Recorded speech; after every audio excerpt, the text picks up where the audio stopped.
Be ready. 5 seconds.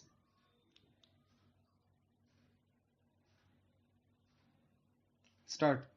Mr. Deputy Chairman, the present speech of the Deputy Minister for Education, Dr. Srimali, encourages me to speak first about education. I think, sir, this is the most important subject that we can be called upon to consider at the present time. We have had the 10th 5-year plan and we shall soon have the 11th 5-year plan. But I think that it is an efficient system of education alone that can form the foundation of our national greatness.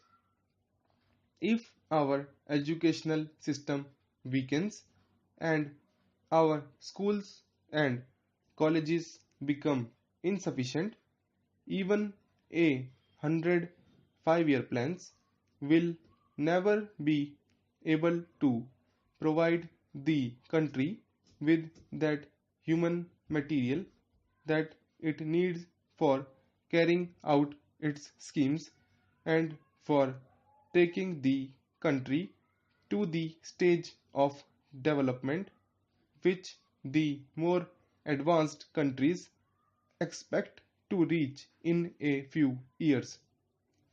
This being the importance of education, I make no apology for dwelling on it for a few minutes. Sir, I should first like to say that it is a matter of concern to us that although the University Grants Commission Act was passed about 2 months ago, it has not yet been brought into force. This is due, I suppose, to the fact that the Education Ministry has not yet been able either to appoint anybody as the chairman of the commission or to select its members. I know, sir, that as the new act has not come into force, the commission as it was before the act was passed can continue its work. But the Education Ministry ought to realize and understand the psychological effect of the passing of the new act. The Commission appointed a number of committees which have not yet completed their work.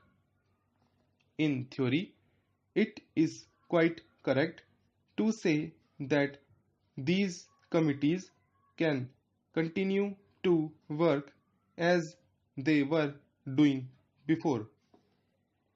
But the members of the committees who are members of the commission feel some awkwardness in engaging themselves in new activities because they may cease in a short time to be members of the commission. I hope, therefore, sir, that in view of the good work that the commission was doing and the powerful influence that it can exercise over the growth and development of university education, government will take early steps to appoint a chairman and to select the personnel of the commission who should be very eminent educationist. While speaking on university education, I should like to draw the attention to another matter which is of the profound importance to the country. According to the Constitution, English is to be the language of administration for 15 years. What the linguistic policy of the government of India will be in future will depend, I suppose, in part on the recommendations of the Language Commission. But whatever the recommendations of this commission may be, it is clear that at the present time it is necessary in the interest of advanced education and in the interest of the scientific and technical development of the country that those young persons who go to our colleges and universities should have a good knowledge of one of the most important foreign languages so that they may be in touch with the latest researches and the latest developments of thought. While students may be in free of our country to study either English, French, or German, or any other language, considering the past history of the country, English provides us with the best means of acquiring the knowledge that I have already referred to.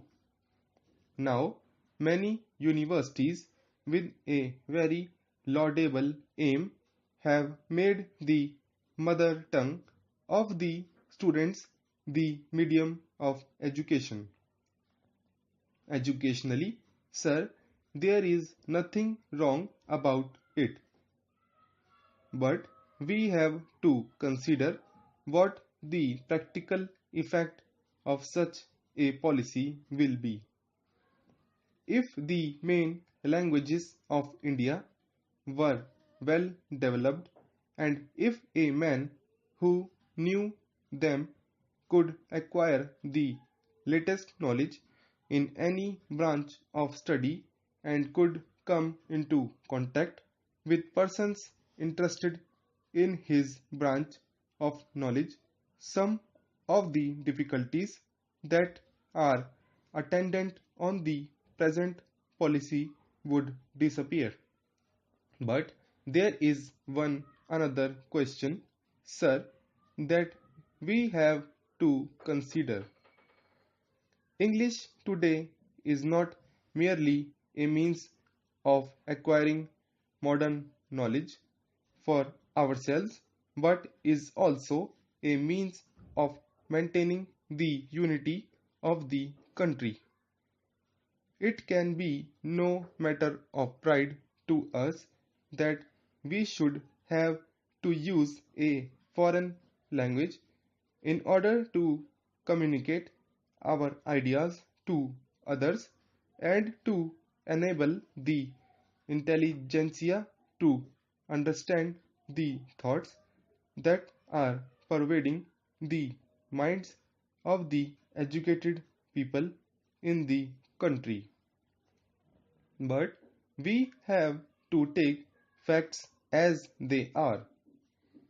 We hope a time will come when at least one of our own languages, and I suppose Hindi, will be in an advantageous position than any other language and will be in a position to give our country, young men and women, and to the country what the English language is able to give at the present time. But this is not a fact.